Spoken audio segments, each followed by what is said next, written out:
The lights are off and away they go. Extremely loose. He's managed to hold on and they get. He missed the complete. He's crazy stuff. Side Freitas is on the grass on the infield floor. He slides through. He tags Richard Eck.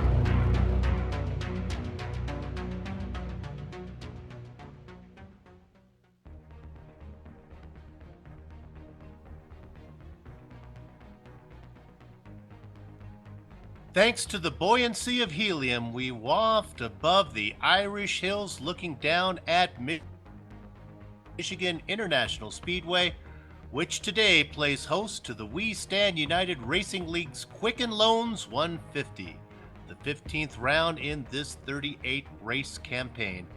And all the action from green flag to victory donuts will be carried live as it happens here on the Global Sim Racing Channel. In just under a quarter hour, the pace car will peel off, releasing a field of Gen 6 stock cars roaring into the first turn of this 150-mile event.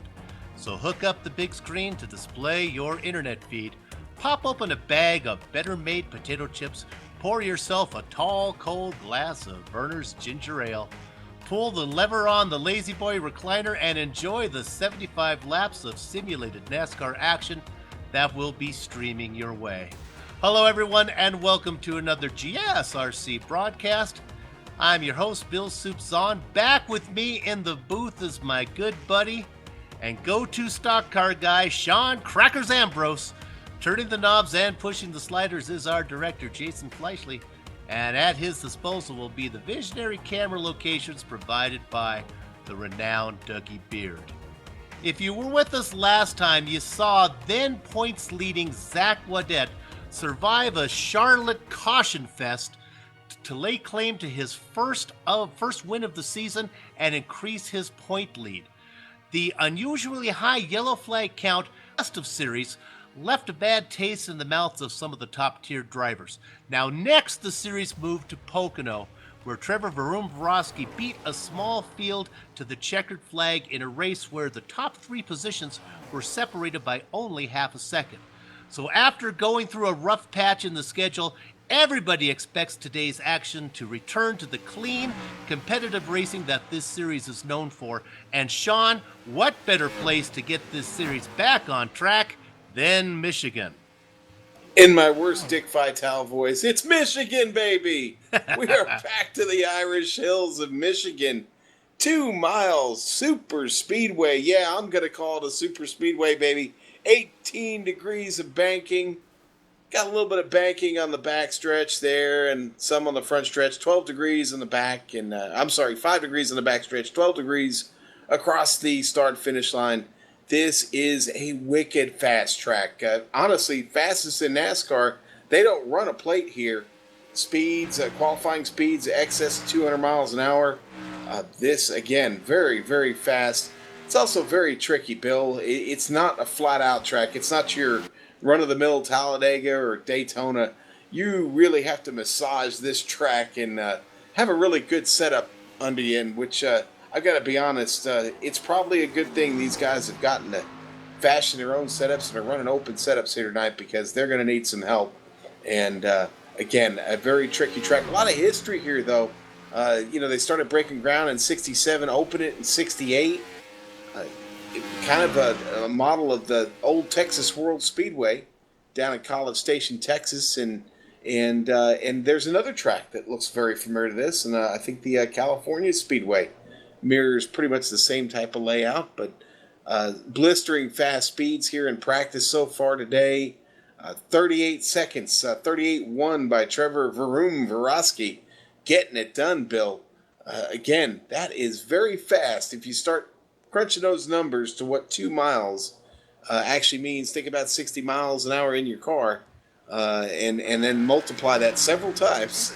And you get an idea for how fast they're really traveling around here. Yeah, just speaking of traveling fast, this will slip a little bit off topic. I was watching the IndyCar race today, and they mentioned that that Mario Andretti put in a lap at Indy at 2:07 in the two-seater with a guest in him. So, man, oh man, I don't know how much you pay to go 207 miles an hour average speed around Indy, but Mario still got it. Anyway, let's go ahead and take a look now at the point standings. Because GSRC didn't broadcast round 14 from Pocono, it's been a couple races since we last showed these standings. Now, in that interval, Tad the Lone Granger was able to slip into the points lead.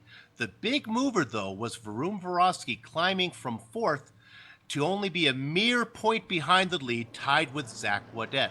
Now, rounding out the top five are a pair of winless drivers. And here he is again. He goes up, he goes down, he goes up, he goes down. It's Finian Big Tacuna back up there in fourth position. And then Cordell Cologne climbing the ladder down in fifth. Great job so far from Cologne. Now we're going to look at something else. We're going to look at the chase standings. And this is the interval of drivers at that special cutoff point there with this 12th. Now, what's important here is Robert Ponderosa Cartwright is on the bubble. He's 17 points ahead of Blake Heather, who is outside looking in. The good news for Heather is the questions around whether James Mullins' status as a full-time driver. Now, the bad news for Heather is Mullins looks like he's here today, so maybe the reports of Mullins' demise were greatly exaggerated, as Mark Twain once said. It could be good news, but I don't think so. Now, Heather, if it was, you see drivers like Heather and Kenneth Reeder and then Never Say Die Dawson Brock with the chance to get inside the chase. If not, they're going to have to do it the old-fashioned way and get their act together. Now, Sean, we've talked about the track and we've talked about the drivers. Let's talk about today's race details. Yes, sir. And we are running the Gen 6, of course. That is the Ford, the Toyota, and the Chevrolet. All three out here on track today. We're going to do 75 laps, 50 miles today. Only 50% fuel. Pit strategy going to be a big deal. We've got a medium-sized field, only about 18 cars right now. And that being said, there may be some green flag pit stops. Fast repairs, no, you don't get them. You got to take care of the car, Bill. I know we like that. You don't get a second chance here. And incident cap, well, there isn't one, but of course everything is subject to administrative review and ensuing penalty if you're at fault. So the weather, now let's talk about that just a bit. Weather conditions today. A beautiful 71 degrees here in the Irish Hills. 93 degrees on track. A little warm out there on the track. Only about 25% humidity, though, which means I think we might have, honestly, a pretty good groove to settle in. The only problem is it's a very wide track. There could be several grooves out there, and none of them may be worked in that well. We are going to start off with about 40% usage. They started off in a 2-hour practice, had a 10-minute qualifying session, which they're in right now. So you will have just about an hour, almost a little over 2 hours of usage on the track at 40% where they started. So it could be a really good track to work with here early, Bill. We'll see, though. It's extremely tricky out there. That weather, very pleasant. That's short sleeve T-shirt weather for all of us two-dimensional fans that come to see this race. And, of course, we appreciate them for showing up, as they do. Let's talk about something. This is kind of be careful what you wish for. With these lap times of turning around just under 40 seconds, this being a rather short race in a small field, Sean, I think I got a hunch that this race is going to be over before we even know it starts. I really do. I think we're looking at some long green flag runs and a quick one today. Well, Bill, it certainly could be. Now, honestly, I've been watching practice for quite a while. Yeah. I talked about it in early on here. You've really got to massage this track. You have a tendency to want to just go as fast as you can and keep digging. But how you get in and off these turns, and also taking care of the tires, because the car wants to slide around a lot. And if you're sliding around a lot in every turn of this track, you're going to chew up those tires really quick. You're certainly not going to make it to low fuel if you're burning those tires off. At the point you burn them off, it's really hard to get them back. The car becomes really almost impossible to drive. Just a handful of wheel the whole trip around. And again, how you get off these turns being so important. The walls come up quick, and the air gets real funny up around that wall. It wants to sling the car around. it's really hard to gather it back up because you're traveling so fast. The transitions off the turns here, unlike I talked about Daytona and Talladega earlier, because the banking's so much more extreme there. The transitions off those turns not quite as bad as they are here. It's really tricky, and how you get back to the power is going to be a really, really big deal, Bill. You know, one of the things I think this series has going against it is there are so many races. It's such a long schedule. You know, my dad taught me years and years ago about sim racing. He was a great sim racer. And of course, that was when sim racing was rolling the dice and moving a pewter token around a game board. But he taught me then that the road to a sim racing championship, boy, I hope I can remember this because it's been decades ago, is a hard road to trod. T-R-O-D is what he used to say. And the T stood for talent. You need four things. You need talent. You need resilience. You have to be able to bounce back from adversity if things go wrong. You just can't give up on the season. Then you need the opportunity. You have to have a real life schedule that allows you to be able to sim race. And then the D stands for determination. Even if you have that that opportunity, you still have to be dedicated. I guess it was dedication. Sorry, Dad. You have to be dedicated and make sure that you actually get yourself down in the sim racing chair when you have that opportunity to race. And that's something that these drivers, I think, need to, some of them are a little lacking on, because what I think happens here, Sean, is with these races being back to back, boy, you really need to practice if you want to be able to keep your car straight and on track, especially with open setups. I think some of these guys set up their cars to be fast, maybe not be stable. What do you think? First of all, I can't agree with you more. I mean, practice certainly here in the iRacing service very, very important, especially with the tracks and the way the conditions on the tracks change. You've got to learn how to drive under those conditions and really to adjust to it. And the only way to do that is to really put in the time. Now, that being said, life happens for people, and everybody's level of commitment can't always be the same. So it is a battle. It's a balance that one has to find in their life. As far as finding the time to practice, not everybody can, and that's unfortunate. But it is important. It's very important. Like I said, the most important thing is how, especially when you're running 150 mile races like we are tonight. A lot changes over 150 miles, and again, the driver who makes those adjustments well are going to be the drivers who you'll see at the end of the race, to be quite frank. And honestly, you have an obligation to yourself to get comfortable in the car to do well. But you have an obligation to the guys you're racing with, too, to come in prepared. I know it's fun, but you want to be able to come in and keep that car going straight. Looking here at the qualifying, Sean, only 12 drivers put in qualifying times now. I don't think we're going to see more than that. I think we got guys like Skinner didn't get qualified, Bowman, Cartwright, Reeder, James Mullins. I hope he's racing today. I see he was practicing. Darren Walker, Davis, and Finian DeCuna. Those are the names of drivers that couldn't put in a time. Yeah, well, I don't see anybody else on track right now, so I guess they are electing to start at the back of the field. We'll see here in just a moment who all pops in. I sure hope that they're going through their driver meetings right now. I sure hope that was because they either decided to start from the back end or not, that they're not going to race with us. So only 12 drivers posting qualifying times right now. This, of course, is the 15th race in the season. It mirrors the NASCAR season. And of course, I guess NASCAR, I haven't watched because I'm behind on all my viewing. Is NASCAR at Michigan this week, Sean?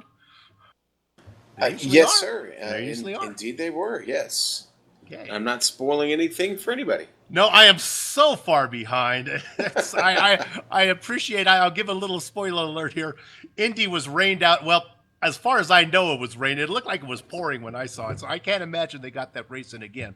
So I appreciate that one. Rescheduled till August to finish in August. Yes, to finish in August. That's correct. Oh, that's too bad because I had my Monday planned around that one. So, all right, so they'll come back and pick it up. Well, I guess you'll be watching Mayberry RFD tomorrow.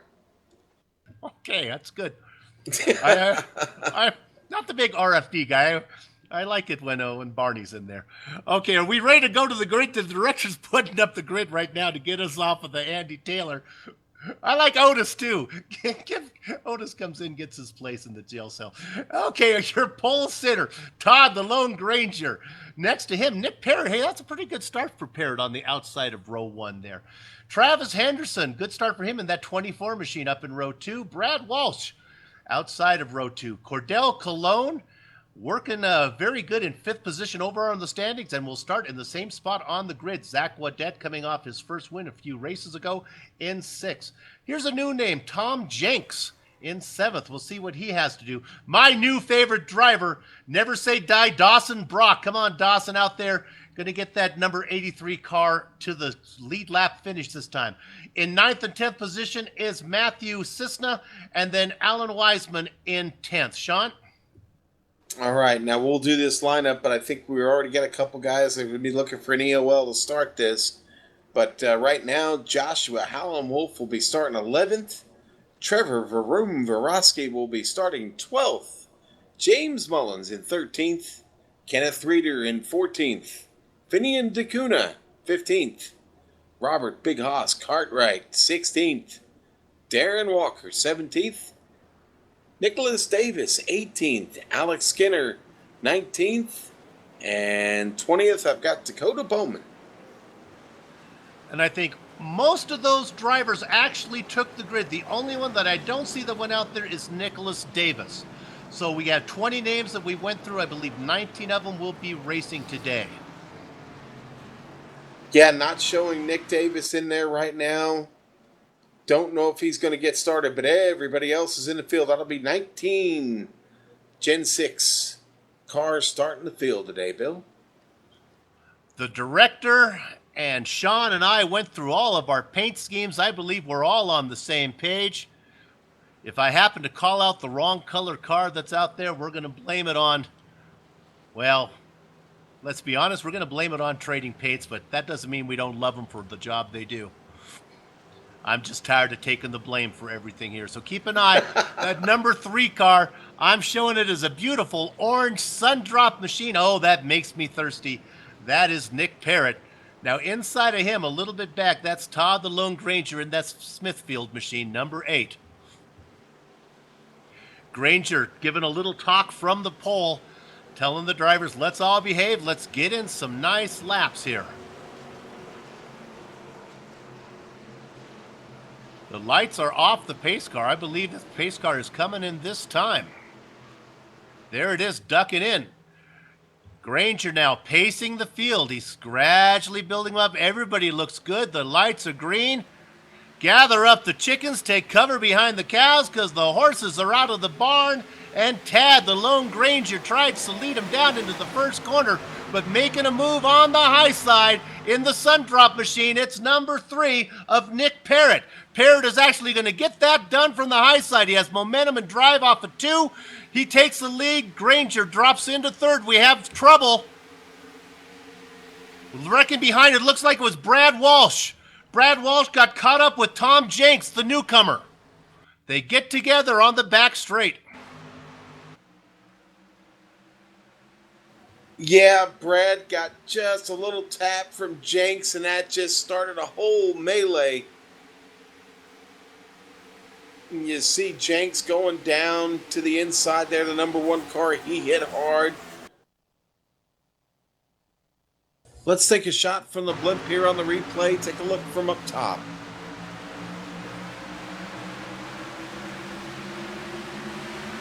Now, what's interesting was the car that spun in front there, which was the 18 machine. Yeah, and Now, I don't know how he was involved. Maybe he got into the 88. That might have cost us, Sean. You know, Bill, I'm looking at it on my replay here real quick, and the 18 gets up there, and you know, honestly, I think it's a situation I think where Brad might have felt a little pinched, and might have made a little contact with the wall, and that's what started to send him around. No, Yeah. he didn't make contact with the wall. I wonder, though, if Brad Walsh didn't. The fact that the car ahead of him spun, I wonder if Brad maybe didn't back out a little bit and caught Jinx by surprise. Let's give all the drivers the benefit of the doubt there that was just a crowded case there, because what's peculiar is the 88 spinning ahead of them. Yeah. Well, it definitely, Bill, Jenks, the contact, I really think is what started it. But, we talked about something earlier, you and I did earlier today. Yeah, dirty air is a big factor, too, and it's going to happen. You're going to see that, especially on a track like this. It's definitely a present danger in the Gen 6 race cars. So I don't know if it had that much to do with it there, but you definitely had three guys in the same spot on the track just really getting up to speed. And, unfortunately, it didn't work out for any of those three cars. Well, I'm glad you bring up the dirty air thing, because I wanted to talk to you specifically about it, because you have experience in these cars. And the last race that we broadcast was back at Charlotte, and there was a couple incidents late in the race where I think I got to apologize to Jimmy Mullis in the heat of the battle from my angle where I sit down by the start finish line.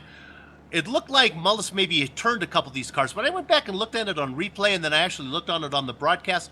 And Sean, what I think happened, and I wanted to check with you, if you thought when a car gets right up behind the other one, if iRacing actually sims that type of taking the air off the spoiler and getting the front car loose, and you say that actually can happen. I certainly think so. I've felt it. I've felt it in the car, and I've seen it happen to other cars around me and in front of me. And there's a difference between that and net code. Okay, right. And it is. I mean, the car will pick up, will feel light, and you will lose the traction under you. And that my friend, is a situation that is not always driver, but caused by what's going on around you, turbulence. And yes, they've worked it into this sim, and I absolutely believe in it. I think you see it a lot on the super speedways, but yeah, on those intermediate tracks, on some of them, like a Charlotte, like a Texas, you know what? Those are very turbulent tracks as well, and because of the high speed and the high banking, is really when you see that happen.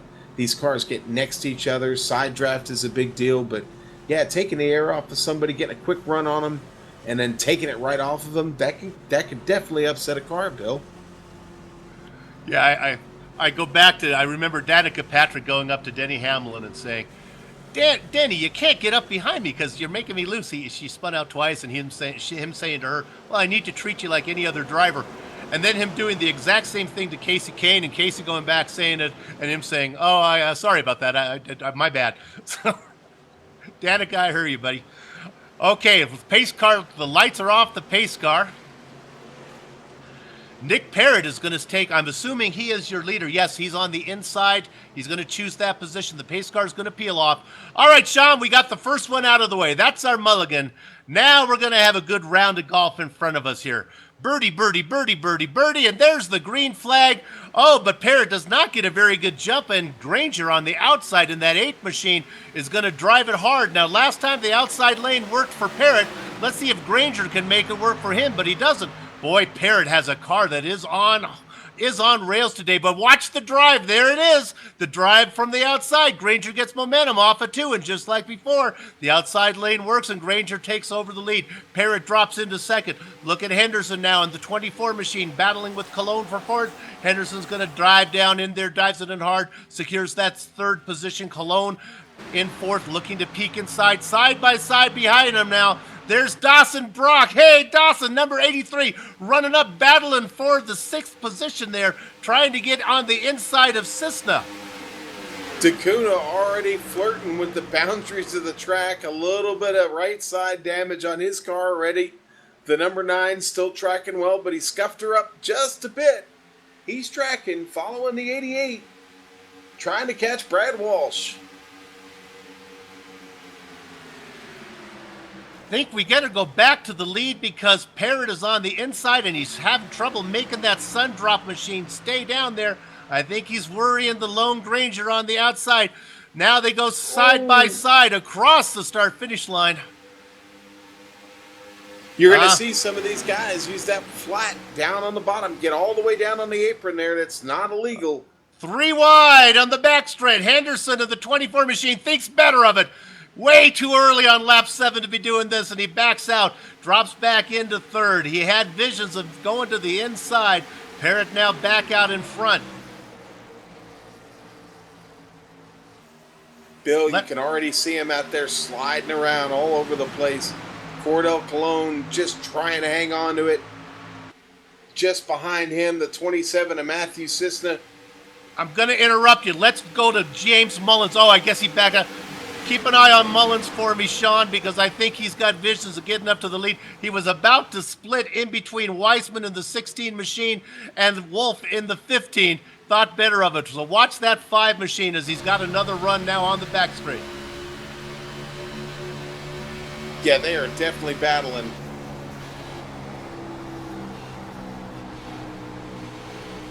That is a really good 4-car battle right now. 2 wide, 2 by 2 coming out of 4. Everybody hanging on.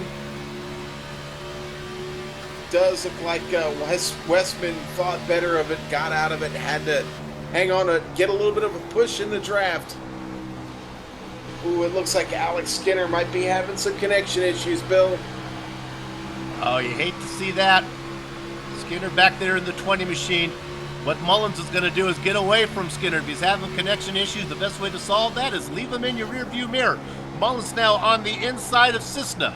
Cisna trying to fly on the outside lane, but it's not going to work. And look at the drive back there from the car on the outside. My goodness, here he comes. Now he dives to the inside. That's the number 60 machine of Alan Westman. Woo! Westman having a great drive down there on the bottom, finding some power. Able to pull away. He's catching up to Mullins. Going to catch Mullins' draft here pretty quick. Gets a really nice run off of 2, down the back straight. Back up front, here comes Parrott diving to the inside, and look who's out in front. It's Travis Henderson. Henderson making that outside lane work, and that's the one we've seen work as they come around 4. Let's see what kind of bite he gets off of that. Visions of Grandeur is Granger on the inside in the 8 machine, trying to find a way to go, but there's no room for him. And, Parrott is gone. Let's hope he comes back. He still has a chance to come back, but I think he's gone now. He's gone through. He's into a different dimension. He's gone through the magic door in the closet. I think the only way to get him back is somebody to throw him a rope. Maybe he can grab on and they can pull him through the ceiling in the family room. Bill? Nick Parrott is gone. Stay away from the light, Nick. Yeah. Tough break for Nick, but I'll tell you who the fastest car on the track is right now. It's James Mullins, and here he comes. He is working on Dawson Brock right now. Got Cordell Cologne just up in front of him. There goes Mullins. I'll say it again. Fastest car on the track right now. Mullins just digging. Look at that number 5 machine's going to eat up the 50. Cordell Cologne.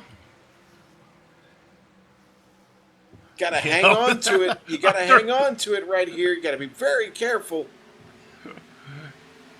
You know what that looked like, Sean? Is I'm going to kind of steal a line from our director. It looked like Mullins did a Days of Thunder pass where he put it in the right gear there and just kind of took away.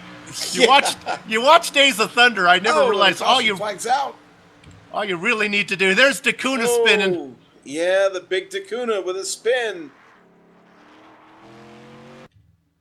Self-spin right in front of Walker. I don't think Walker misses him. Just got by. We'll have to catch the onboard just to see how close that was. Ooh. A little tank slapper there, and also Reeder gets around him, too. We get a different angle at it here, a little bit further back. Following Dacuna there in the 9. And it just started to step out on him. And then here comes Reeder, does a good job as well. Now remember, Reeder's in the hunt to get into that chase, so he's got to get a good finish here. Nice job from him. So we had a nice little run there before they brought out the yellow flag. Yeah, and it didn't cost anybody anything there, Bill. In fact, not a On bad board- idea to maybe on come board in with and. Walker. Here we go. Tell me what you see, Sean. Oh, yeah, on board with Walker here, and he just barely misses this. That's, I think, what we call a code brown there, Bill. Okay, got in a nice run there. And honestly, I've seen the race stewards, the iRacing race stewards, keep that thing green for spins. I've seen yellows thrown for much less, and it left green for much more. So there's really sometimes no rhyme or reason to what's going on. Pit lane has not opened yet. Your leader out there is Travis Henderson. Yeah, here they come. Here they come. Let's get some tires. They're probably talking to him already. Let's get some tires, and we might as well go ahead and get some fuel here, Bill. 14 laps in. Why not?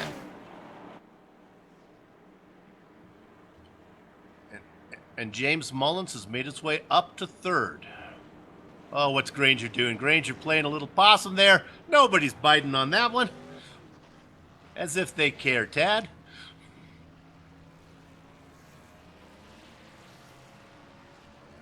Oh, Now, Vorosky was one of those drivers that came in at the last pit stop, last caution flag. He's decided to stay on track.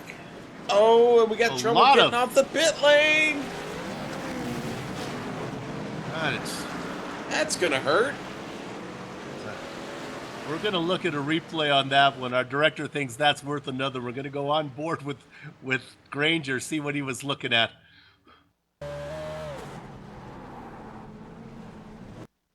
We go back up just a bit more.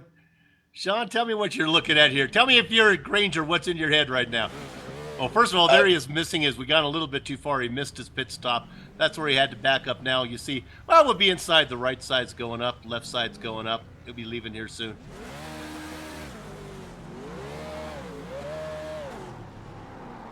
He comes out, gets off, and oh, hey, he's there. Oh.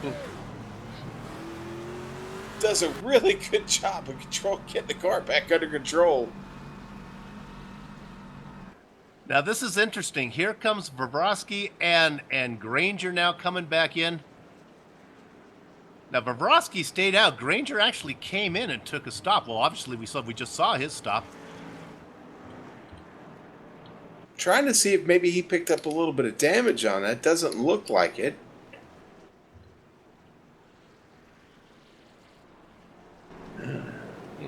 Yeah, Granger looks fine. Just bringing it back in. Yeah. He didn't like, our director saying he didn't like those tires. He didn't like Yeah, those, he's changing them.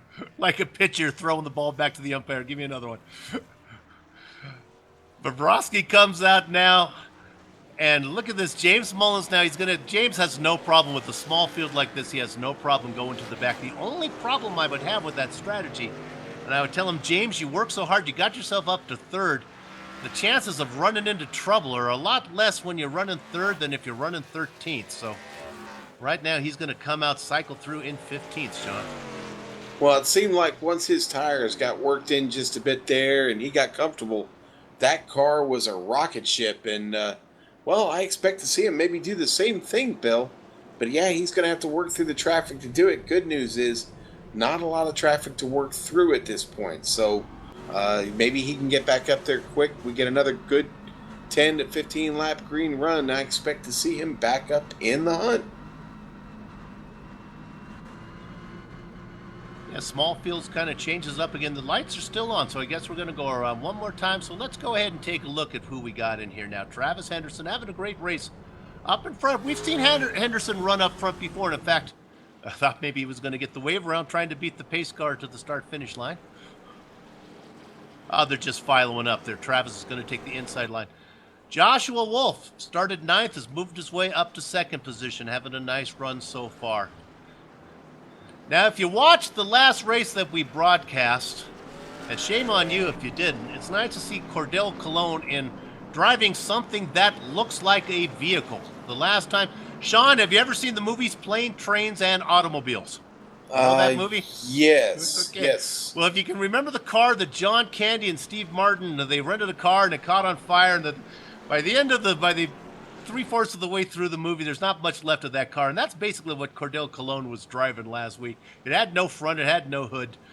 He did bring it into a great finish. Right now, running fourth. Starting eighth, moved it way up to fourth, Dawson Brock. Dawson did a great job last race that we did in Michigan out there. What our director likes to call the Dory Award. Just keep swimming. Alan Westman in fifth. And then there's that 88 machine of Brad Walsh outside of row 3. Yeah, Westman having a pretty good start to this race. Car's been fast. I liked what I saw from Westman when he was behind Mullins. It looked like he had the pace to stay with him, so that's something we may want to keep an eye on there as the lights are off the pace car. Because I have a feeling Mullins is going to be going by Westman again, and we'll see if Westman can tag on like he did last time. Okay, they're working lap 17 right now. When they cross the start-finish line, they will be on. They'll be working lap number 18. That's right. Pace car pulls in. Keep an eye on that Jeff Gordon colored machine. Car number 24. That's Travis Henderson. Henderson gets a pretty good jump going into the first corner. Yeah, nice start by Henderson. Going to go up to the high side, though. That's a smart move. That's a smart move. I think he's seen that outside line work, and watch the bite he gets off into. There he goes. See you later. What happened? He had Cologne pinned to the inside. The drive off a 2 on the high side is the place you want to be, and he pulls away from Wolf. Cologne now being challenged by the 83 machine of Dawson Brock. Dawson Brock doing a great job. Still racing tight here at the back of the field. Side by side. Vorosky looking for the rear bumper here of his old buddy, James Mullins. Let's go ahead and put the camera on Mullins because he is flying. That's really the guy to watch. Watch this 44 machine on the outside. That's Reeder trying to take a look, making that high side work on the outside of Vorosky. Yeah, well, Mullins is bringing Vorosky right along with him. Vorosky is smart to follow right in his tracks. Look at that, right up on him. Yeah, Vorosky knows exactly where he needs to be to get around this track quick. Follow the fast guy. Yeah, the problem is for Vorosky is Mullins can make that car work wherever he wants to go. It works good low, it works good high. Now he's got the 88 of Brad Walsh in front of him. Let's see what Mullins does here. We'll try it on the upside. And it works up there as well. Car just looks like it's got another gear, Bill. Literally. Like he's running with overdrive or something. Yeah. What are we talking about? He's got the cold trickle car there. We just slap it into that gear and make the pass. So, Mullins up to 7th, and now he's got Westman, and this is what I was talking about, Westman and Walker. I'll be interested to see if Westman can tag onto the back of Mullins as he goes by. Meanwhile, up in front, it's pretty safe. Travis Henderson with about a second lead over Wolf. Not much we're missing up there. Cologne and Brock. The excitement is back a little bit farther. Mullins taking over another spot. Gets past Westman. Oh, and spinning is Alex Skinner. Oh, and he hit Tad Granger. Oh, and you know what? There was a bit of connection issue going on there with Skinner, too. That was part of that. He was blinking and maybe made contact with Brad Walsh in that 88 machine. Then he got loose and he collected, I guess, Granger, huh? Yeah, I saw Granger hit him.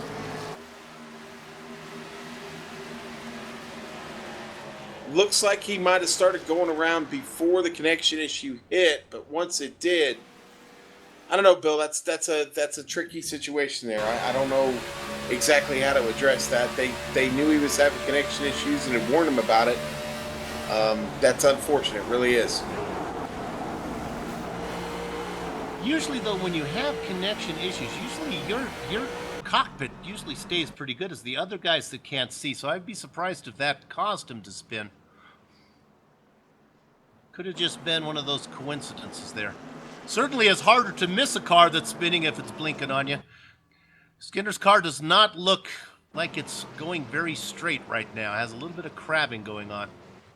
Yeah, and I'm seeing just a bit of right front damage on Granger's machine. I don't believe he had that before that, so I believe he did pick up a little bit of trouble there with that contact with Skinner. It's good to see Skinner with the S back on his car for his sponsors and Snickers. Again, Sean, you missed a good one last. His car was so damaged he was racing in the Knickers machine. Oh, yeah, not quite as appetizing as a Snickers. Well, Absolutely. Bill, that we just barely got restarted on that one. Yet it does look like everybody, just about everybody, decides to go ahead and bring it in again. looks like they got a little bit more organized on exiting pit lane this time. Well, that left Josh Wolf, Tad Granger, and Travis Henderson. The three of those cars electing to stay out on the field, or stay out on the track. I'm sorry, not Henderson. I'll take that back. That's Nick Parrott. Now Parrott is still a lap down. Let's see. Parrott is a lap down. That's correct. So Wolf stayed out. I wouldn't be surprised though if these guys come in this time around. I'm thinking Granger might. He's already been in a couple of times, but Now Parrott, if Parrott stays out, he'll get the wave around, get one of those laps back if the guys in front of him are kind enough to come in. And I think they will be. Let's see. There's Wolf's going into the den, but not Granger. Granger again playing possum with everybody.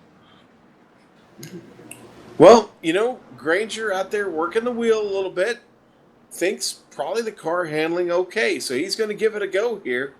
Try and keep it up front.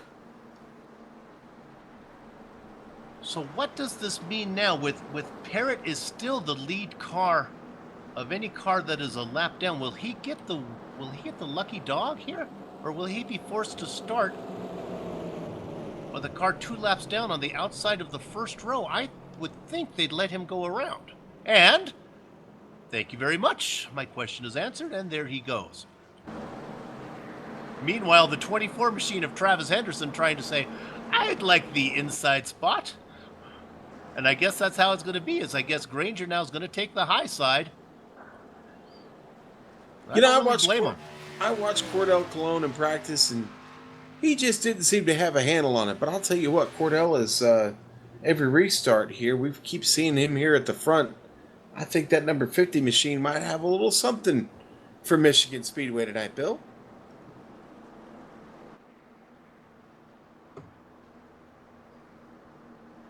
Yeah, we're not sure what Mullins is up to. He's in the back.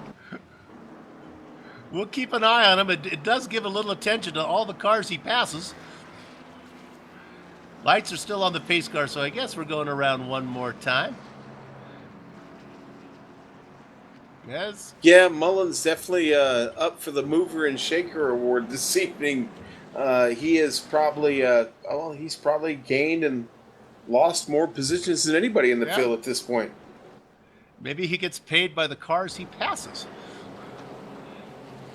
That is a beautiful paint scheme on that machine, though. Number 5 there, really pretty. JPR on the back there of the trunk. You know what that might stand for, Sean? You know those kind of things. JPR, I don't know. I'm going to have to do some investigative reporting on that one. I have a feeling we might get a chance to talk to him and ask him. We'll find out. All right, let's put that on the list. We did a great interview last time from Dawson Brock. Got to give him a tip of the hat for coming up with his favorite Disney princess, a Sleeping Beauty.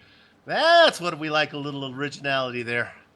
That's a good one. Went old school. Yeah, that's a good one. That's an original. Still waiting for mine to get called. Still hoping for. I'm not going to give away any clues, but what I understand is her attraction is not limited to one gender, I found out. So that's some good inside Disney scoop there on Disney princesses. Do a little research, boys and girls. All right. Up in front is the pace car, as both the director and my co-commentator would like me to change the subject. And that seems fair enough. So the pace car pulls in. I've done 3 races today. I'm getting a little loopy here. All right, watch the car on the outside. I think I'd like to be Travis Henderson in the 24 machine. That outside line seems to work. Not so much through 1, but exiting 2 and having the same idea of moving to the outside. It's the 50 of Cologne. He wants that outside as well. Okay, Henderson on the outside, Granger on the inside. Henderson gets a little loose, but there it goes. Vroom, see you later. Now trying to make the inside lane work is Cologne. And Cologne gets that done. Remember that Granger's out there on a little bit older tires than these guys. Back here, Mullins on the attack, already picked up 4 positions. Make it 5. Oh, here he comes. He got past Dakota Bowman just very, very quickly there.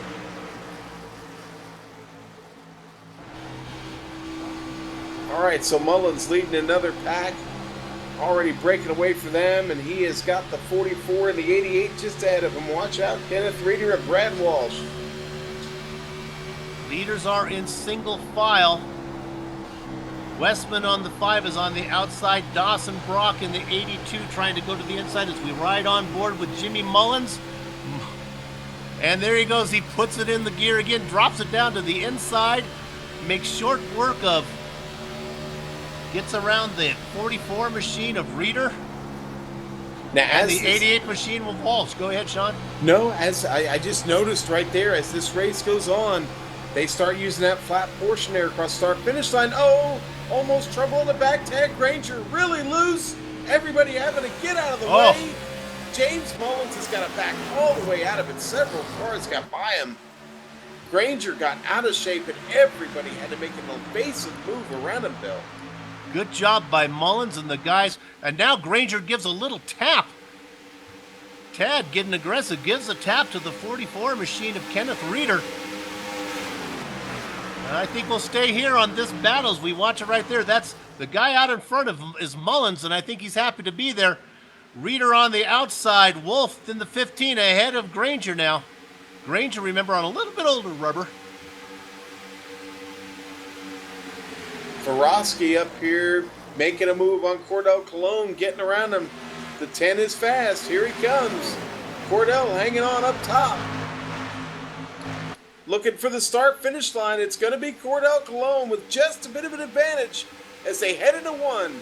We already know Cordell likes that higher line. And Farowski going to settle in just behind him there. Farowski was coming quick. James Mullins found his way back to the 88 just behind that pack. Mullins still on the move. Getting by the 88 down the back stretch. He's got Alan Westman right in front of him. And there we're watching. You can see Mullins in that blue machine there in the back of this, in the middle of the screen. And there goes Farowski getting around for second place. Meanwhile, cooking with hot fish grease is Travis Henderson. He's got a 2-second lead back to Farowski. Yes, sir. He used that restart to his advantage. He's gone bye-bye in a car quick. So let me give you that interval now. It's 2.2 seconds back to Farowski. Farowski has clear air in front of him. He's got around Cologne. I don't see anybody who's going to catch him. We'll see if Vroom can run him down. Cologne in third, but I don't think that's going to last long because here he comes. The Mullins man. He lives on victory lane, and I thought he was going to slide up into Cologne, but Mullins has such great car control. He just turns that thing left. Scared the heck out of Cologne, but no problem. Yeah, Cologne thought he was coming there too.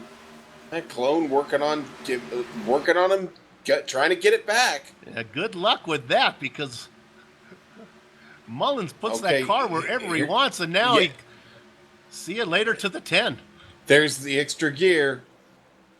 Oh, and the caution flag is out. Oh, it looks like it's Brad Walsh, maybe. Is this the same? I want to make sure I'm not seeing the same one as before. Yeah, it was Brad Walsh that got around.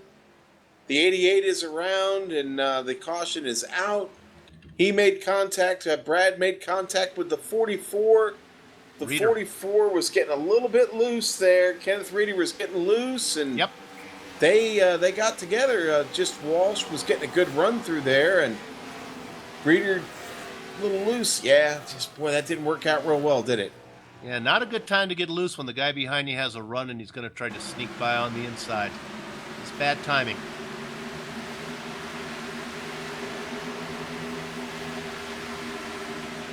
Well, though, we're getting. We're lucky that the 44 didn't come away worse for wear there.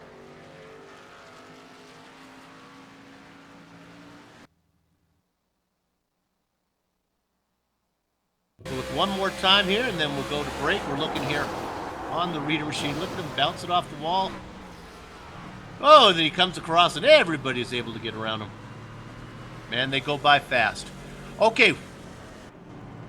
When they come in here, what we're going to do is we'll take a little break right now. Actually, we'll wait to see who cycles out here first, and as soon as they come out, we'll take a break. Leading them in is Henderson. The 24. Oh, they're glad we stayed here because Mullis just got turned around. Trouble again on pit road, Bill. My goodness. Now, I don't know who to... I'm going to Vorosky, I guess, but... Mullis comes in. Yeah. That's tough. Pit road's been a costly place tonight, Bill. That doesn't matter much to Mullins. Mullins is trying to turn his car around. In between all the other machines, gets it turned around. All right, what we'll do is, as Henderson was first out of the pits, he's back out in front. So we'll take a little break. We'll be back before they go green. Don't go far away. Get yourself another glass of whatever you're supposed to. Oh, Werner's ginger ale here, a Michigan delight. Talk to you in a few minutes.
Welcome back to the Global Sim Racing Channel. We are working lap 36 of this round 15 event in the We Stand United Stock Car Series.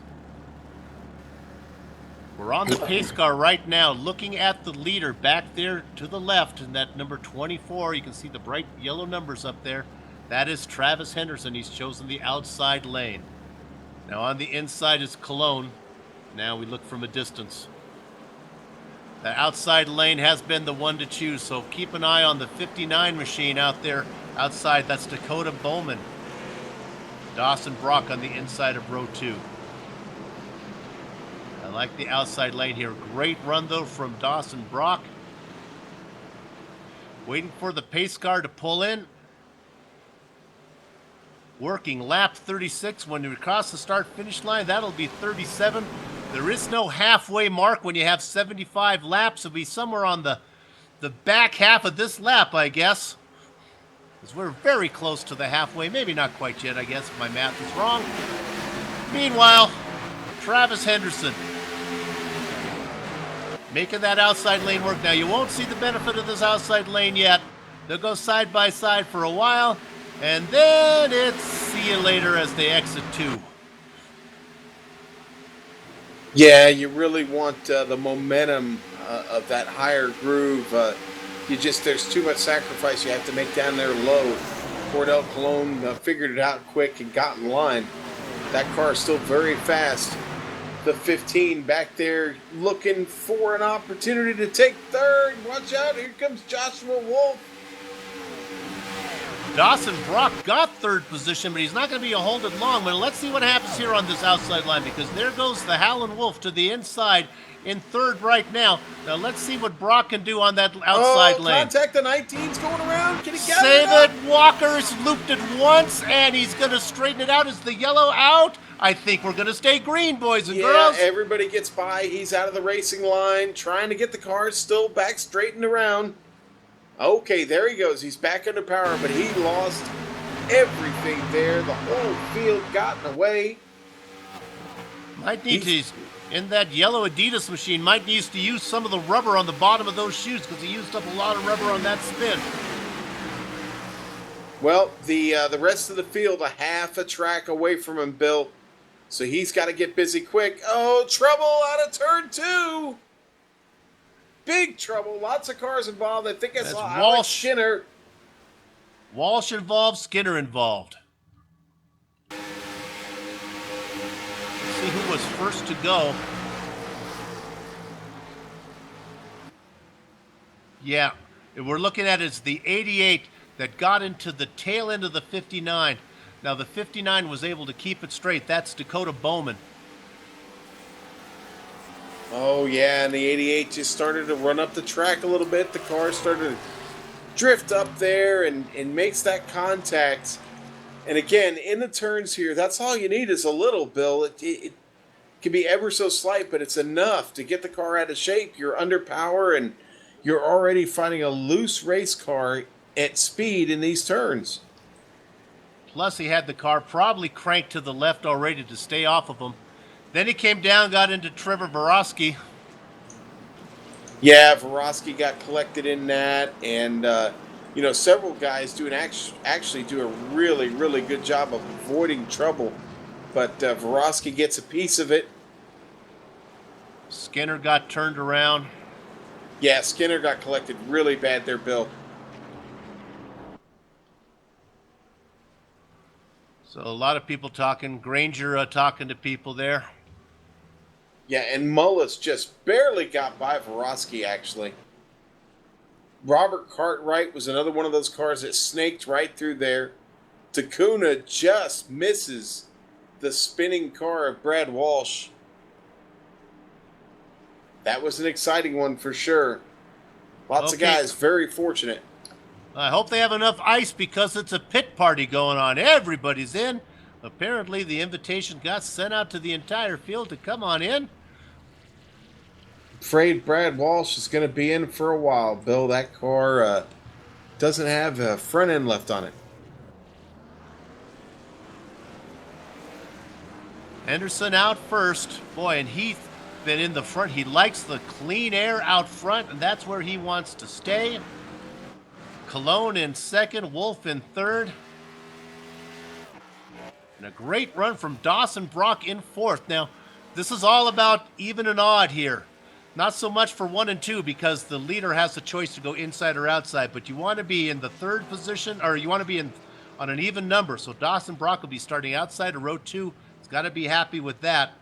Mullins outside of row 3, got to be happy with that. Granger going to be stuck on the inside behind Wolf. Now we're thinking here, Sean, is with 35 laps to go, 50% fuel, probably not. We really haven't had a green flag run yet, so we have no indication whether they can go the distance. Yeah, I think that'd be a bit of a reach Yeah. here. 35 laps, to be honest with you. Think your fuel window is probably going to be more along the line of about 20, somewhere between about 20 and 24 laps. So we haven't even seen a run that long yet. So I don't know if that's going to be an issue. It certainly could be. I wouldn't be surprised if that's the way this race ends with one green flag pit stop. It would certainly, again, would not surprise me at all. In fact, I welcome that. That would be great if we could get that in before this race is over. Go from here, 34 would be great with a green flag stop.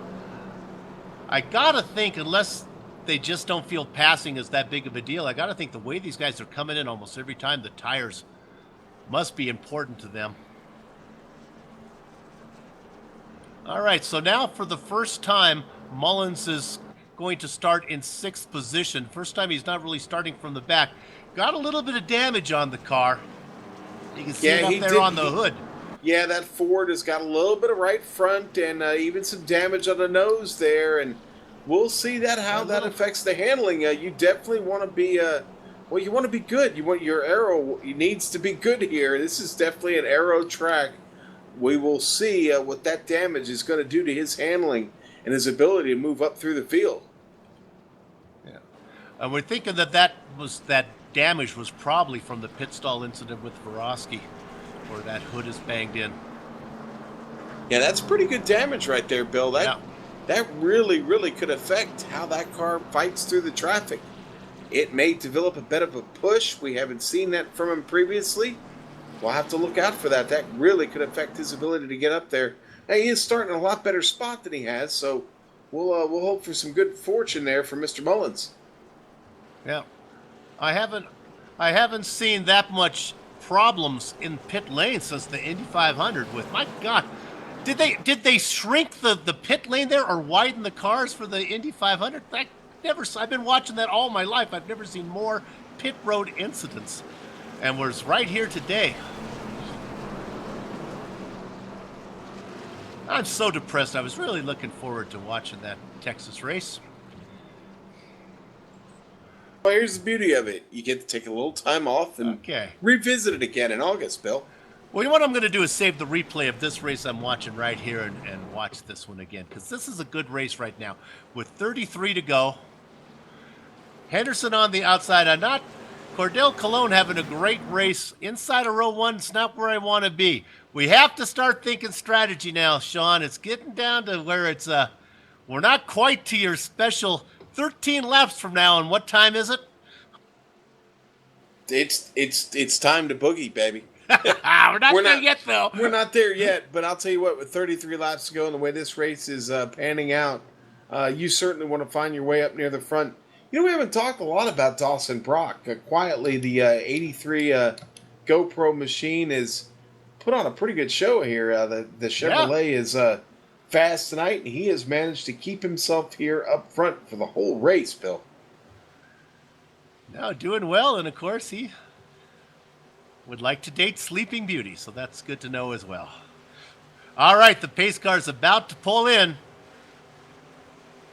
Watch for that 24 machine. Henderson in the Jeff Gordon clone car there. The DuPont color's not a DuPont sponsor, though, and he gets a nice jump right off the gun, right off the bat. He's out there on the high side, and he's going to pull away. Now, keep an eye on the 83 machine. That's Dawson Brock. He's going to have the drive off the corner. Can he get it done? No! Granger's spinning, so's Mullins. Vorosky in the wall. Oh, man, the whole field in the wall. Oh, it was Granger got terrible. Nick Parrott got collected. Parrott involved, the 68 machine, a Cartwright involved, Finian DeCuna involved, of course, Granger involved. Way too many to list. Bobrovsky involved, Darren Walker. Oh, and really it looks like it starts with just a little bit of contact there between the 8 of Tad Granger and the 5 of Jimmy Mullins. And man, oh, what a just an unfortunate incident right there. It collects so many cars right behind him. They just barely made contact. Granger was squirrely.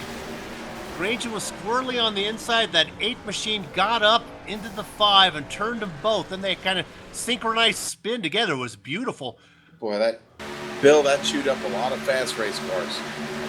Right in front of the number 3 machine of Nick Parrott. He had nowhere to go. Maybe we can get a replay. You got to watch the 27 of Matthew Cisna. He threads the needle. If we get it, it's the white car. If we can go back, I'm not sure how he got through there.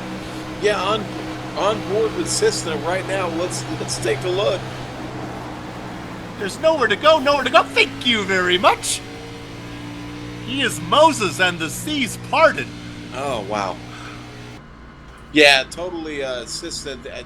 I don't know, Bill. I'm speechless, really, honestly, after that.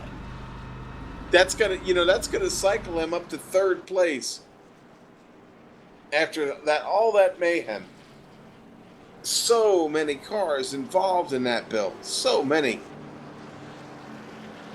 Yeah, we'll take another break. We'll be right back. What we're going to do is then we can go green flag from here. We'll get all of our paid sponsored plugs in. So we'll take a little break. We'll be back to go green all the way to the checkered flag. Back in a few.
Welcome back to the Global Sim Racing coverage of the round 15 We Stand United Stock Car Series. We are currently working lap 48, about 28 to go. We're getting to the point where we might be able to go all the way without a stop from here. Your leader right now on the outside is Travis Henderson. He's been the class of the field the whole event. On the inside is Cordell Colon, but Henderson is faster and he has the preferred line. Keep an eye, though, on the driver on the outside of row 3 right now. Outside of row 2, sorry. That's going to be Alan Weissman. Only 10 cars restarting the race, Bill. We still have several in the pit. A lot of drivers have left. We'll run that down once things settle down, and a lot of drivers are still trying to get repairs. Meanwhile, we expect Henderson to get that bite off that we've seen all day outside of 2, and he does. Cologne goes into 3rd. Look at the outside line work for Westman, and sure enough, he gets a drive off of 2, ducks it down to the inside. Boy, it looked like Dale Earnhardt Jr. there. Kyle Busch, the way he's making that car weave through there. Gotta be careful. Keep it off of Cologne. He gets loose. He has to get off the throttle. Cologne gets a run out of 4 now. Now they're side by side. See, that's what happens when you run that low line. You try and dig it in there. There's a sacrifice, and that car wants to wash up the track. Cologne does a great job at managing that, though, and getting around. So here's the 27 of Matthew Cisna again on the inside, but there's no bite there. The 16 machine on the outside, that's Westman again. He knows how to make that work. And back in the hunt after his little escapade is the 8 machine of Granger. Can Granger make the car stick on the inside this time? He gets in front of the 27. That's a little slide job there. Yeah, I was just about to say that. Yes, that's sir. a double slide job as he gets them both. Now he's playing both sides of the fence, keeping Cisna behind him, going high, going low. And Granger, who was involved in that incident that took out Mullins, is up to 3rd. Good run there by Granger. He's charging hard. He's not playing. Bill, Travis Henderson's waving at the field as he continues to drive off. Henderson really hooked up. I'd like to get a word with him after the race about that set. I think the best thing that could have happened to him is when Mullins was knocked out of the race, because I think Mullins had the car that could have given him a run for his money. Let's look back here now at Joshua Wolf in 4th. He's in a battle trying to fend off these guys behind him. That's Cisna on the high side. And Dawson Brock on the low side, the 27 and the 83 machine side by side. Dawson Brock having a great run, trying to hang on to that 5th position. Don't think he's going to be able to do it. Let's see if he can make it stick down low. This is kind of scary. And I think Cisna decides we don't need to fight right now, backs out. Brock comes up in front of him. Cisna now will get a better drive off of 4. Ooh, and Trying the over-under. Brock almost lost it there, Bill, in the middle of the turn. Car got a little out of shape. He's able to save it. All right, let's give you a little intervals to keep an eye on here. Henderson with a 1.2 second lead on Cologne. But I think the guy that he might have to watch out for is the lone Granger, because Tad Granger is now closing in on Cologne. And with only 23 laps to go, it's Hi-Yo Silver time. Granger's got to get that baby out there. Let's go up to Granger right now. Granger gets a really good drive on the inside, makes that car stick, gets a really good bite off of 4. My goodness, that's the best I've seen that work of anybody so far today. Let's see now, making it, he's not even going to have to make it work through 2 because he's already got the pass done. Cologne trying to dip underneath him, but that's not going to happen. And the 8 machine now, he's got it at full gallop. 1.4 seconds. Mark that down, boys and girls, on your scorecards. We'll see if Granger can run him down. Well, and you know what? We are about to see if he can run him down, because honestly, Henderson was picking up just about 1/10 to 2/10 every lap.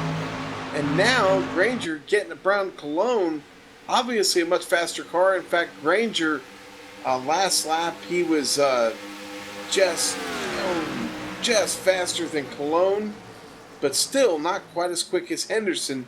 That's going to change. The gap is not closed yet. Henderson working the back straight. 1.5, 1.6. The interval increases as he works through 3, trying to bring it around through 4. Meanwhile, ducking to the inside, Joshua Wolf trying to get 3, and he's going to get 3rd. And here's Henderson crosses the start-finish line. He's starting to go here with 20 to go, up 21 to go, 20 to go. To quote Morris Day, and the time, what time is it, Sean? It's time to boogie, baby. Let's get this race on. Let's go. Let's do it. All right, that sounds more like Casey and the Sunshine Band, but we'll take it. All right. The interval is 1.4 seconds. Now, one thing that we're not sure of is, can they go the distance without a stop? I'll go back and see when Henderson was in last. Give you the exact time he was in on lap. Now, there were a couple. Oh, my goodness. Did he not come in last time? Yeah. Henderson was in on lap. That can't be right.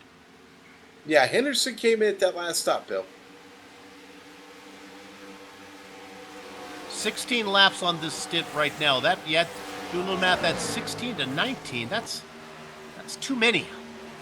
I think we're going to see one more stop. Okay, well then if my math is wrong and he's got 16 on that stint, then he's definitely going to need to come in. But everybody behind him, I know Granger was in on that last caution, and so was Wolf. Yeah, I'm going back to double check. Henderson did not come in on that last caution. He came in on lap 41. That's when he was in last. We've got Granger with 5 fewer laps than Henderson. Oh, that would be a shame if this thing goes green and Henderson has miscalculated his fuel. He may have gambled. There'd be one more caution. We'll see. Not a lot of cars left in the field. It's going to be tough. Trevor Borowski still sitting in the pits. Nick Parrott still in the pit. They're many laps down. Don't know if they're going to get back out, but we've only got 10 cars left on the track, Bill. Dawson Brock gets around Cordell Colon. Quickly, director, put the camera on the 18th driver in 18th place, Tom Jenks.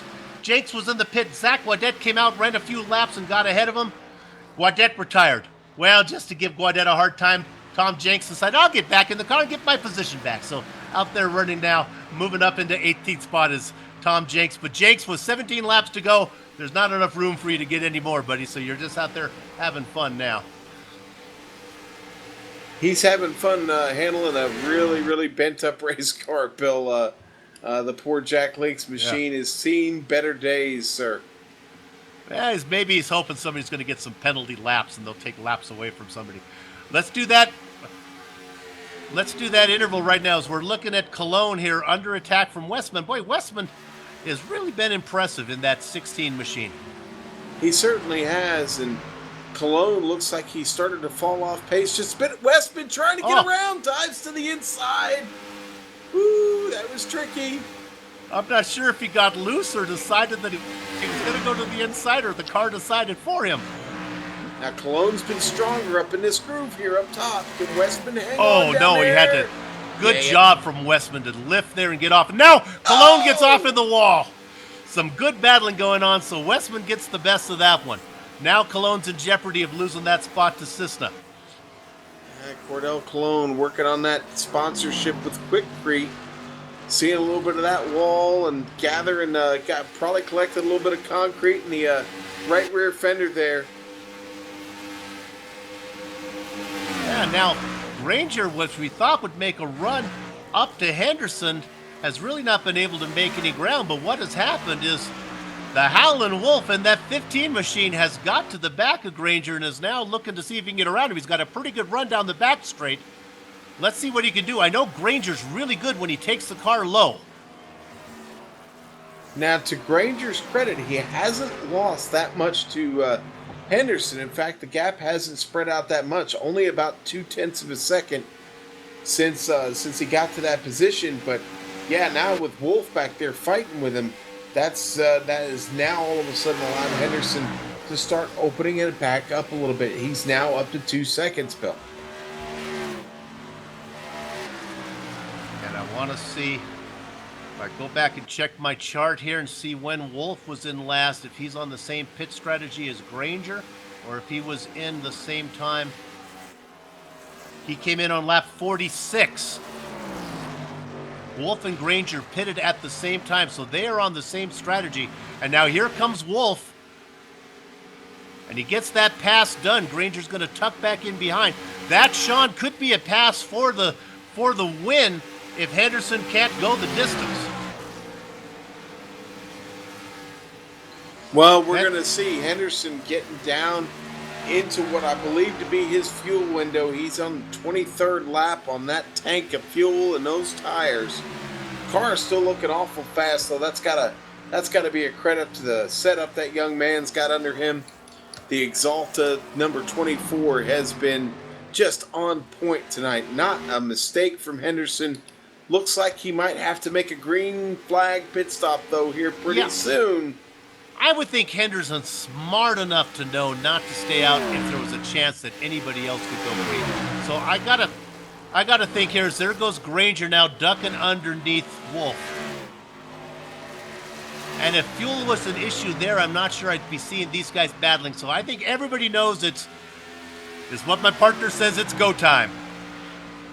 Because I think everyone knows they've got to come in for one more stop, so they'll see what kind of interval they can make. Meanwhile, Henderson's got it up to 2.4 seconds now. So he is rolling. Yeah, and that's a product of these two getting to battling just a bit, you know. I think Wolf just giving Granger a little shot back there going into turn 3. Gave him a little bit of momentum. Oh, here he comes. Wolf to the inside. Wolf backs out a little bit there on it. Granger, you know, we almost wrote him off after we saw him in that incident, the big pileup with Mullins, but somehow he managed to not get his car torn up like everyone else did, even though he was kind of the guy who was in the beginning of it. Yeah, well, you need a little bit of luck in these things, Bill. Absolutely. It's kind of like the guy who throws the first punch in a riot and then goes into the coffee shop to get a mocha cappuccino while everything breaks loose on the outside.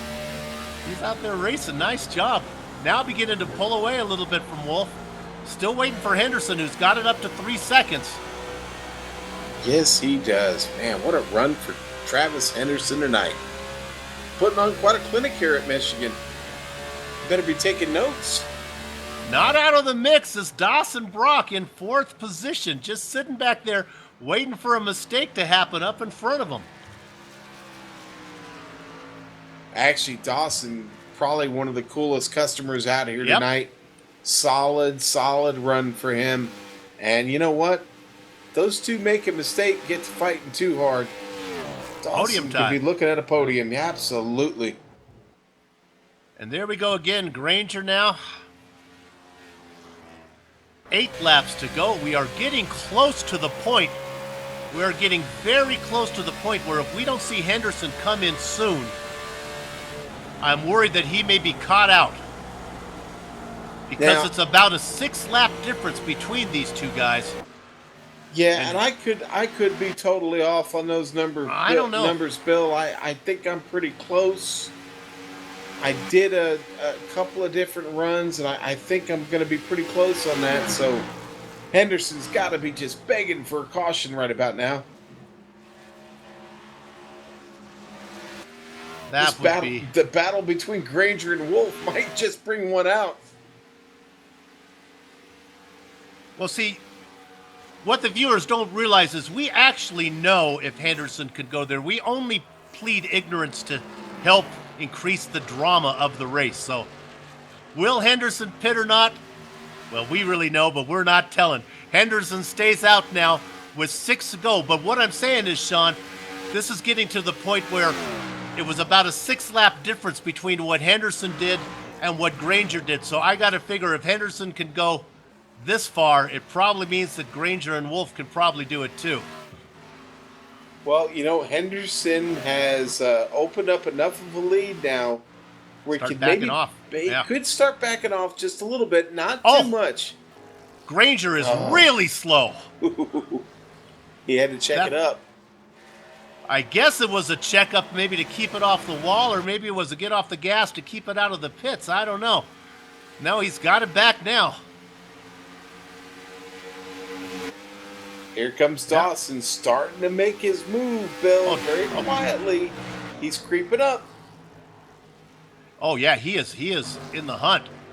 And again, I almost wonder if these guys are thinking fuel conservation. 5 laps to go. Henderson in that 24 machine. He's in the position now, Sean, where if there was a mistake made, he could probably finish under yellow. Coming around, does he show any interest in pit lane? No, he does not. But what is interesting, Wolf in second, Granger in third, but never say die, Dawson Brock in fourth and closing. Boy, if there's ever been an appropriate nickname, it's that for Dawson Brock. He is coming. He's coming quick. That car is now hooked up again. Dawson is, he's really in their draft now. Going to be probably a little bit quicker on this lap. Henderson coming to pit entrance again. Nope. And there goes Brock to the inside. Not only does he get one. How about that? Dawson He gets Brock. 2. He just rocket shipped himself right up into a podium finish. If he could just hang on and keep the momentum going, who knows? So close. Wolf and Granger so close together. Granger gathering it up. I think the handle has got away from Granger. He's really fighting that thing. Yeah, his tires are through. Meanwhile, Travis Henderson has passed pit entrance again. He's going the distance. Dawson Brock behind him. Just in case Henderson runs out of petrol, that interval is 3.6 seconds. Dawson Brock having the race of his life. How about that? I was just about to say, if Henderson has to come in, this race goes to Dawson Brock, making the power move, laying back, taking care of the car here in the last run, saving it for the last 5 laps, Bill. Henderson coming up on some lap traffic. I don't think he's going to even if there was an issue, I don't think he'd be seeing him coming in right now.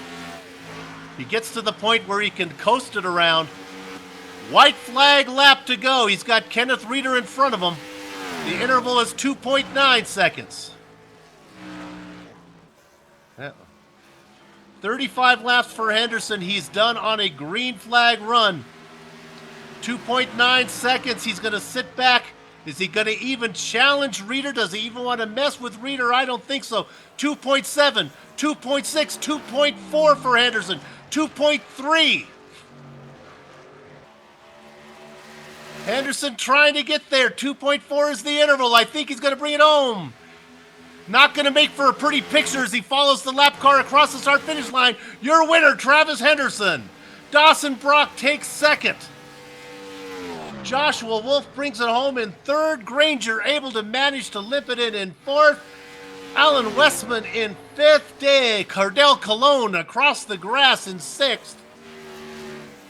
Lead lap car Cessna in seventh. Dakota Bowman just getting there right now in eighth. And the last car on the lead lap, let's give him a little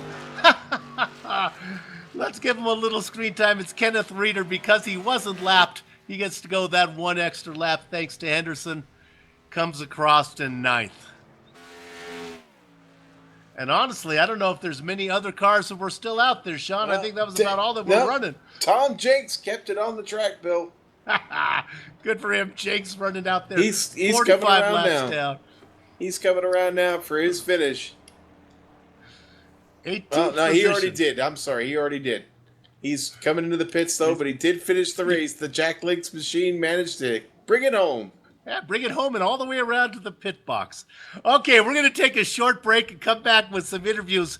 Come back for those interviews because we're going to hear from drivers that we haven't heard much this season with some new names up on top. Back real quick.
I'm really excited because that was a great race. Welcome back to the Global Sim Racing Channel's Live As It Happens coverage. Actually, it's the post-race show.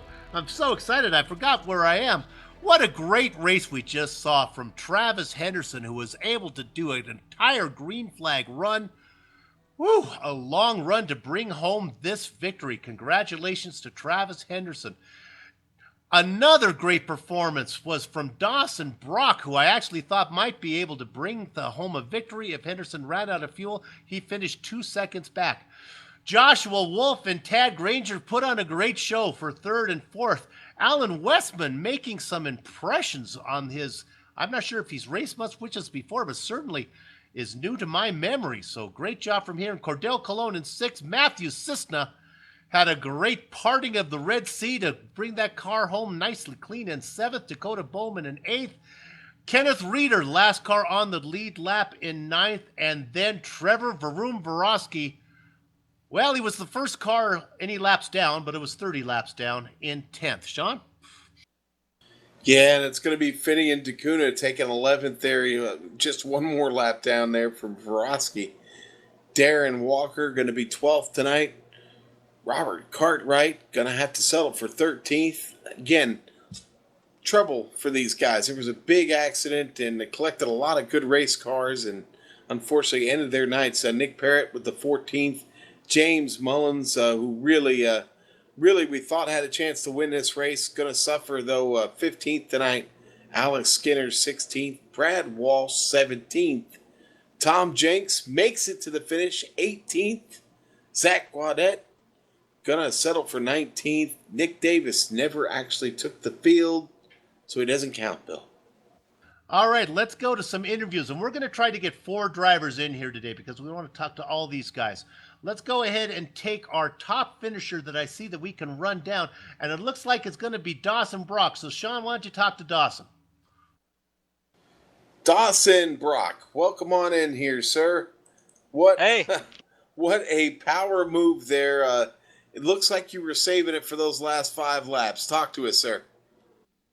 Well, it all started, it was actually in practice. I was talking to James, and he was talking, arc your corners more, you're just diving it in and you're going to be killing your stuff. So I listened to him and it paid off there. Them last 5 laps, we started catching them and I was like, yeah, they're racing pretty hard. They're probably burning off their stuff. So I got it and took the opportunity and got a nice finish. Okay, so help us out here. What was the fuel window? What did you have managed out for a fuel run? We were going to make around 42 to 45, and I think that last run was like 35. Yeah. Okay. Yeah, you guys were talking like he was going to run out. Yeah, we put a little drama in there for you guys. My numbers were a bit off then, so that's the difference between what I was practicing was the fixed setup and probably not the quite the same track conditions. So my numbers were a bit off, and we thought Travis. We honestly thought that move was for the victory there for you, Dawson. But hey, listen, that's a podium finish. Got to be so excited about that tonight. What a great race out here at Michigan this evening. Who helps you out, gets you prepped up for these things? I'm going to have to say, it's going to have to go to Josh Wolf, Travis Henderson. They've been working on that setup that I ran. I did a little bit with it, but honestly, them guys put the finishing touches on it, and they really worked it up. So I'm going to have to hand it to them guys. They really helped us out and get this 83 machine a nice finish. All right, Dawson. Well, hey, thanks a lot again for coming in and talking to us. Congratulations on your big win tonight. We will see you soon. And safe travel to you, my friend.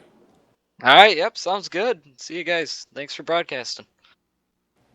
All right. That was Dawson Brock, our second place finisher tonight.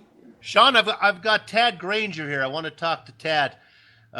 Quite an exciting race for him. Came in 4th. Tad, do you have a copy? Yeah, I got you loud and clear. All right. Let's take it a couple seconds there. I scratched you off my list when you were in that big one, when you kind of got loose and then got into Mullins and there was that big pileup. And next thing I know, I'm erasing you and writing your name back in there. I guess you came away clean from that pileup. Yeah, that's just a disappointment. Racing with James there is learning so much on the line and stuff. And I just ran the bottom a few times and it just I got into him, and I was hoping it was just me spinning, and Nick got me in the left rear and spun me out of the way. So Nick kind of saved me there, and everybody else kind of piled in. So that's just disappointing for everybody. Well, it was an exciting race, and I really enjoyed it today. It was really fun to have. Now, let's talk one more thing here, two more things. At the end, your battle with Wolf, did you just did you just use stuff up because you kind of faded there at the end? Do you think you both used your stuff up? Yeah, I think I came through the field. I came through all 8 of the cars there, and I think I was just driving so hard to catch everybody that right front went away, and it got so bad that it was so loose. And then Josh caught me, and I think me racing him used his stuff up. And next thing you know, there's Dawson going by, and I was like, well, I'll be damned. All right, now here's the question that you'll know since you're so involved in the series, and put the my bad on the GSR team if that's the case. I thought the fuel limit was 50%. Was I wrong? Was it full fuel for this race? That's a good question. We kind of sat down. We obviously, everybody watching, we've struggled a few weeks with cautions and stuff, and we kind of just wanted to emphasize other things. So we just put it back to 100%. We're going to try to stick to that for the remainder of the year, kind of just to lessen, everything. There's your answer, Bill. There you go. So mystery it solved. was not our director saying it's not our fault. Okay. They changed it and didn't tell the broadcast team. I heard there was a lot more suspense this time. It all makes sense now. Well, Dad, thanks a lot. You know what? I think it was a really good idea. Maybe as a strategy to make all these more interesting, why don't you change one aspect of the race each time and don't tell us, and then it'll really be quite dramatic. We might have to do that. Okay. Hey, Tad, congratulations from one series manager to another. This is good, and I think we got this series going back on the right direction. All right, yeah, thank you very much. And as long as I stop wrecking everybody, I guess we'd have had it a little bit better. But thanks, man. No problem. And like my dad would say as I get Tad out of here, they're not driving to the store. Okay, Sean, who you want to talk to? Oh, let's see. I believe I've got Josh Wolf here. Josh, on the podium this evening. Thought you had a shot there at a win at maybe even second place, but boy, you were in a dogfight there with Dad, and that allowed Dawson to open up an opportunity for him to get in there. How you feeling right now? I'm feeling pretty good. I was excited to have this car underneath us. Great help from Travis, and I put a lot of hours in this, and I just used my stuff up trying to race Tad there and allowed Dawson to get by. Yeah, actually, that's what Dawson was talking about. He saw that back there, that you two were fighting pretty hard. He had the feeling that maybe you guys had used that stuff up just a bit, but still, you got to be extremely excited about a third place finish this evening on what is a very challenging track. You started in 11th, not a great qualifying effort, but you still managed to work through what at times was a little bit of carnage this evening. How did it feel in the seat? I was fighting tight. I had James at the end of the session kind of giving me some help with the driving line, and that helped a little bit. So I fixed 1 and 2, but I was really tight in 3 and 4, and I just couldn't get it to rotate, and I was losing time, and that's kind of what helped wear my tires off there at the end. I just was pushing a little too hard. Yeah, and if you can't get the car to rotate here, that can be really just really tough to drive, can it? Yeah, it was very difficult. We were fighting it all week and just didn't quite get the handle on it that I was looking for. Well, you handled it enough, and you've got to, again, just be really tickled to get this car on the podium this evening. Anybody you want to thank? I just thank Tad giving me the opportunity to drive for him, and then Travis for all the help this week, and all the other drivers that gave me help with different setups. It was a decent car for what we were struggling with. All right. Well, congratulations to you, Joshua. We will see you next time. And again, you have a good evening and safe travel to you, my friend. Thank you. Okay, Sean, I've run down one more guy, and I'm glad we're going to get to talk to Dakota Bowman, 8th place finish. Dakota, you have a copy? Oh, come on, Dakota. Come on, baby. And I guess oh, there he is. Hey, didn't you? He was busy there. Was busy kissing the better half, probably.